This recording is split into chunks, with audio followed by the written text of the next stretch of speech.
双语音标领航，注音阅读启蒙，叶兴阳有声读物。Idylls of the King Ian 12 books by Alfred, Lord Tennyson, Flos Regum Arthurus, Joseph of Exeter. Contents: Dedication, The Coming of Arthur. The Round Table. Gareth and Lynette, the marriage of Geraint and Enid Balin and Balin Merlin and Vivian Lancelot and Elaine, the Holy Grail Pelias and Atar, the Last Tournament Guinevere. The passing of Arthur to the Queen. Dedication. These to his memory, since he held them dear. Perchance, as finding there unconsciously some image of himself, I dedicate, I consecrate with tears, these idylls. And indeed, he seems to me scarce other than my king's ideal knight, who reverenced his conscience as his king, whose glory was redressing human wrong, who spake no slander, no, nor listened to it, who loved one only, and who clave to her over all whose realms to their last isle, commingled with the gloom of imminent war, the shadow of his loss drew like eclipse, darkening the world. We have lost him. He is gone. We know him now. All narrow jealousies are silent, and we see him as he moved. How modest, kindly, all accomplished, wise, with what sublime repression of himself, and in what limits, and how tenderly, not swaying to this faction or to that, not making his high place the lawless perch of winged ambitions, nor a vantage ground for pleasure, but through all this tract of years wearing the white flower of a blameless life, before 1,000 peering littlenesses, in that fierce light which beats upon a throne, and blackens every blot. For where is he who dares foreshadow for an only son a lovelier life, a more unstained than his? Or how should England, dreaming of his sons, hope more for these than some inheritance of such a life?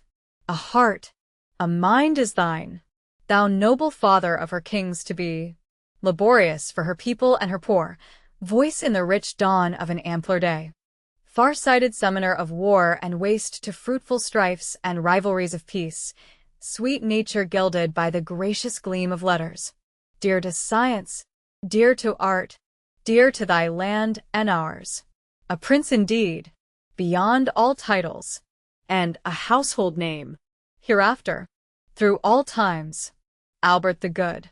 Break not, O woman's heart, but still endure, break not, for thou art royal, but endure, remembering all the beauty of that star which shone so close beside thee that ye made one light together, but has passed, and leaves the crown a lonely splendor. May all love, his love, unseen but felt, foreshadow thee. The love of all thy sons encompass thee. The love of all thy daughters cherish thee. The love of all thy people comfort thee, till God's love set thee at his side again. The Coming of Arthur. Leodogran, the king of Cameliard, had one fair daughter, and none other child, and she was the fairest of all flesh on earth, Guinevere, and in her his one delight. For many a petty king ere Arthur came ruled in this isle, and ever waging war each upon other, wasted all the land, and still from time to time the heathen host swarmed overseas, and harried what was left, and so there grew great tracts of wilderness, wherein the beast was ever more and more, but man was less and less, till Arthur came. For first Aurelius lived and fought and died, and after him King Uther fought and died, but either failed to make the kingdom one, and after these King Arthur for a space, and through the puissance of his Table Round, drew all their petty princedoms under him, their king and head, and made a realm, and reigned. And thus the land of Cameliard was waste, thick with wet woods, and many a beast therein, and none or few to scare or chase the beast, so that wild dog, and wolf and boar and bear came night and day, and rooted in the fields, and wallowed in the gardens of the king, and ever and anon the wolf would steal the children and devour, but now and then, her own brood lost or dead, lent her fierce teat to human sucklings, and the children, housed in her foul den, there at their meat would growl, and mock their foster mother on 4 feet. Till. Straightened, they grew up to wolf-like men, worse than the wolves. And King Leodogran groaned for the Roman legions here again, and Caesar's eagle, then his brother King Urien, assailed him, last a heathen horde, reddening the sun with smoke and earth with blood, and on the spike that split the mother's heart spitting the child, brake on him. Till.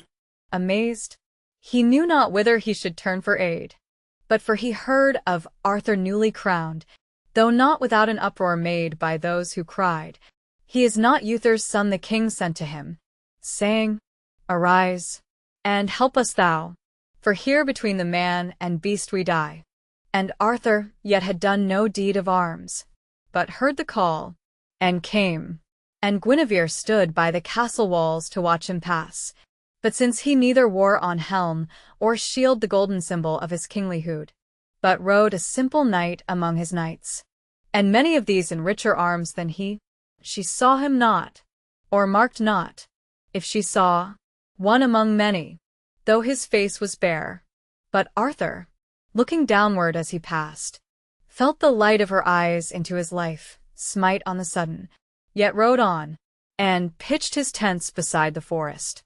Then he drave the heathen, after, slew the beast, and felled the forest, letting in the sun, and made broad pathways for the hunter and the knight, and so returned. For while he lingered there, a doubt that ever smoldered in the hearts of those great lords and barons of his realm flashed forth and into war. For most of these, colleaguing with a score of petty kings, made head against him, crying, "Who is he that he should rule us? Who hath proven him King Uther's son? For lo, we look at him, and find nor face nor bearing, limbs nor voice, are like to those of Uther, whom we knew. This is the son of Gorlois, not the king. This is the son of Anton, not the king." And Arthur, passing thence to battle, felt travail, and throes and agonies of the life, desiring to be joined with Guinevere, and thinking as he rode, "Her father said that there between the man and beast they die. Shall I not lift her from this land of beasts up to my throne, and side by side with me? What happiness to reign a lonely king! Vexed, O ye stars that shudder over me! O earth that soundest hollow under me! Vexed with waste dreams? For saving I be joined to her that is the fairest under heaven, I seem as nothing in the mighty world, and cannot will my will, nor work my work wholly, nor make myself in mine own realm victor and lord. But were I joined with her, then might we live together as one life, and reigning with one will in everything have power on this dark land to lighten it, and power on this dead world to make it live." Thereafter, as he speaks who tells the tale, when Arthur reached a field of battle bright with pitched pavilions of his foe, the world was all so clear about him, that he saw the smallest rock far on the faintest hill, and even in high day the morning star. So when the king had set his banner broad, at once from either side, with trumpet blast, and shouts, and clarions shrilling unto blood, the long-lanced battle let their horses run.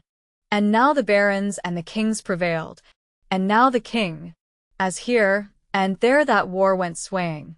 But the powers who walk the world made lightnings and great thunders over him, and dazed all eyes, till Arthur by main might, and mightier of his hands with every blow, and leading all his knighthood through the king's corridors, Urien, Cradlemont of Wales, Claudias, and Clariance of Northumberland, the king Brandagaras of Latangor, with Anguisant of Arran, Morganor, and Lot of Orkney. Then, before a voice as dreadful as the shout of one who sees to one who sins, and deems himself alone, and all the world asleep, they swerved and brake flying, and Arthur called to stay the brands that hacked among the flyers. Ho! They yield. So like a painted battle the war stood silenced, the living quiet as the dead, and in the heart of Arthur joy was lord.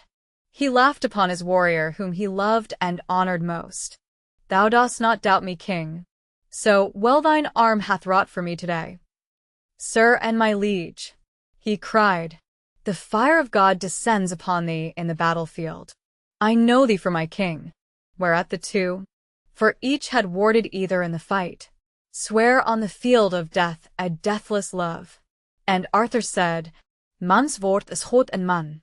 Let chance what will, I trust thee to the death. Then quickly from the foughten field he sent Ulfius, and Brastias, and Bedivere, his new-made knights, to King Leodogran, saying, If I in aught have served thee well, give me thy daughter Guinevere to wife. Whom when he heard, Leodogran in heart debating how should I that am a king, however much he holp me at my need, give my one daughter saving to a king, and a king's son, lifted his voice, and called a hoary man, his chamberlain, to whom he trusted all things, and of him required his counsel. Knowest thou aught of Arthur's birth? Then spake the hoary chamberlain, and said, Sir King, there be but two old men that know, and each is twice as old as I, and one is Merlin, the wise man that ever served King Uther through his magic art, and one is Merlin's master, so they call him, Blaise, who taught him magic. But the scholar ran before the master, and so far, that Blaise laid magic by, and sat him down, and wrote all things and whatsoever Merlin did in one great annal book, where after years we'll learn the secret of our Arthur's birth. To whom the King Leodogran replied, O friend, had I been holpen half as well by this King Arthur as by thee today, then beast and man had had their share of me. But summon here before us yet once more Ulfius, and Brastias, and Bedivere. Then, when they came before him, the king said, I have seen the cuckoo chased by lesser fowl, and reason in the chase. But wherefore now do these your lords stir up the heat of war? Some calling Arthur born of Gorlois, others of Anton? Tell me, ye yourselves, hold ye this Arthur for King Uther's son? And Ulfius and Brastias answered, Aye. Then Bedivere, the first of all his knights knighted by Arthur at his crowning, spake, for bold in heart and act and word was he, when never slander breathed against the king. Sir, there be many rumors on this head, for there be those who hate him in their hearts, call him baseborn, and since his ways are sweet, and theirs are bestial, hold him less than man. And there be those who deem him more than man, and dream he dropped from heaven. But my belief in all this matter so ye care to learn, sir, for ye know that in King Uther's time the prince and warrior Gorlois, he that held Tintagel castle by the Cornish sea, was wedded with a winsome wife, Yern, and daughters had she borne him, one whereof, Lot's wife, the queen of Orkney, belly sent, hath ever like a loyal sister cleaved to Arthur. But a son she had not borne, and Uther cast upon her eyes of love. But she, a stainless wife to Gorlois, so loathed the bright dishonour of his love, that Gorlois and King Uther went to war. And overthrown was Gorlois and slain. Then Uther in his wrath and heat besieged Yern within Tintagel, where her men, seeing the mighty swarm about their walls, left her and fled, and Uther entered in, and there was none to call to but himself. So, compassed by the power of the king, enforced was she to wed him in her tears, and, with a shameful swiftness, afterward, not many moons, King Uther died himself, moaning and wailing for an heir to rule after him, lest the realm should go to wrack.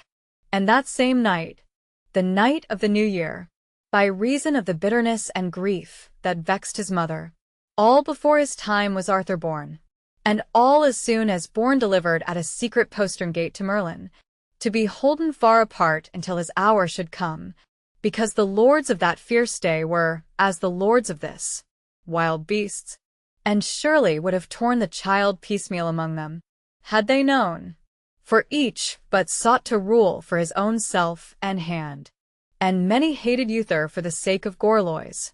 Wherefore Merlin took the child, and gave him to Sir Anton, an old knight and ancient friend of Uther. And his wife nursed the young prince, and reared him with her own, and no man knew. And ever since the lords have foughten like wild beasts among themselves, so that the realm has gone to wrack. But now, this year, when Merlin for his hour had come, brought Arthur forth, and set him in the hall, proclaiming, "Here is Uther's heir, your king." 100 voices cried, "Away with him! No king of ours! A son of Gorlois he, or else the child of Anton, and no king, or else baseborn."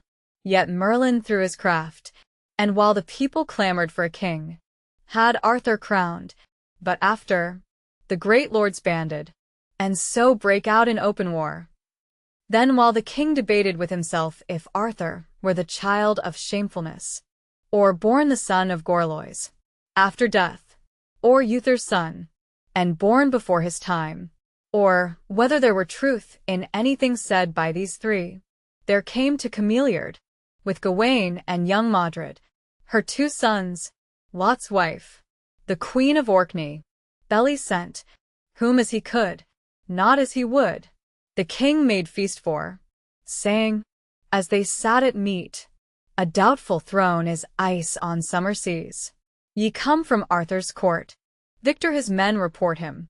Yea, but ye think ye this king? So many those that hate him, and so strong, so few his knights, however brave they be, hath body enow to hold his foemen down. O king," she cried, "and I will tell thee, few, but all brave, all of one mind with him. For I was near him when the savage yells of Uther's peerage died, and Arthur sat crowned on the dais, and his warriors cried, 'Be thou the king, and we will work thy will who love thee.' Then the king in low deep tones, and simple words of great authority, bound them by so strait vows to his own self, that when they rose, knighted from kneeling, some were pale as at the passing of a ghost, some flushed, and others dazed, as one who wakes half-blinded at the coming of a light. But when he spake and cheered his table round with large, divine, and comfortable words, beyond my tongue to tell thee, I beheld from eye to eye through all their order flash a momentary likeness of the king. And ere it left their faces, through the cross and those around it, and the crucified, down from the casement over Arthur, smote flame-color, vert and azure, in 3 rays, one falling upon each of 3 fair queens, who stood in silence near his throne, the friends of Arthur, gazing on him, tall, with bright sweet faces, who will help him at his need. And there I saw Mage Merlin, whose vast wit and 100 winters are but as the hands of loyal vassals toiling for their liege. And near him stood the Lady of the Lake, who knows a subtler magic than his own. Clothed in white samite, mystic, wonderful, she gave the king his huge cross-hilted sword, whereby to drive the heathen out. A mist of incense curled about her, and her face well-nigh was hidden in the minster gloom, but there was heard among the holy hymns a voice as of the waters. For she dwells down in a deep, calm, whatsoever storms may shake the world, and when the surface rolls, hath power to walk the waters like our Lord. There likewise I beheld Excalibur before him at his crowning borne, the sword that rose from out the bosom of the lake, and Arthur rode across and took it rich with jewels. Elfin Urim, on the hilt, bewildering heart, and I the blade, so bright that men are blinded by it on one side. Graven in the oldest tongue of all this world, "Take me, but turn the blade, and ye shall see."